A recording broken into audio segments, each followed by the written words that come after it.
Fast breeder reactor का working detail देखेंगे।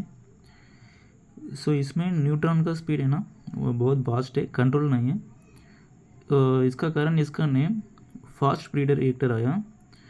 सो इसमें रिएक्टर में आउटर साइड में यूरेनियम 230 रख दिया है। सो आउटर साइड में रख दिया ना, इसलिए इसका नाम ब्लैंकेट है।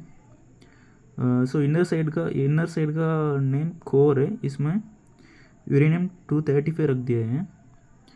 ये दोनों यूरेनियम 238 यूरेनियम 235 फर्टाइल मटेरियल है, इसलिए इसमें फिजन का प्रोसेस चांसेस नहीं है। सो ये दोनों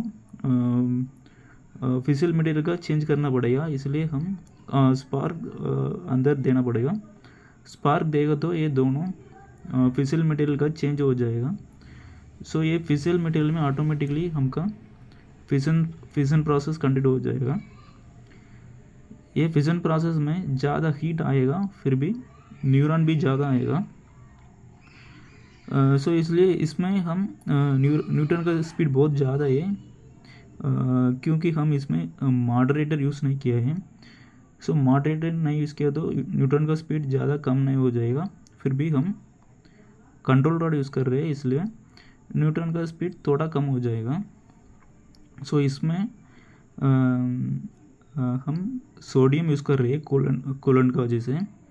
सो सोडियम अंदर आएगा, ऑलरेडी रिएक्टर में ज़्यादा हीट है। सो सोडियम का प्रॉपर्टी स्पेसिफिक हीट कैपेसिटी बहुत ज़्यादा है, इसलिए ज़्यादा हीट सोडियम अब्सर्व कर रहे हैं। सो सोडियम हीट अब्सर्व करके इंटरनल हीट एक्सचेंजर का अंदर आएगा। सो सोडियम का another property good thermal conductivity, इसलिए सोडियम का हीट सोडियम पोटाशियम का अंदर जाएगा। सो इसमें और इंटरनल हीट एक्सचेंजर में जाके फिर सोडियम कूलेंट का अगेन रेडियो एक्टिविटी का अंदर आएगा। सो इसमें इंटरनल हीट एक्सचेंजर के अंदर में सोडियम पोटासियम हीट लेके स्टीम जनरेटर का अंदर आएगा। सो स्टीम जनरेटर में ऑलरेडी हम वाटर सेंड कर रहे हैं, इसलिए सोडियम पोटासियम का हीट वाटर लेके स्टीम का कन्वर्ट हो जाएगा।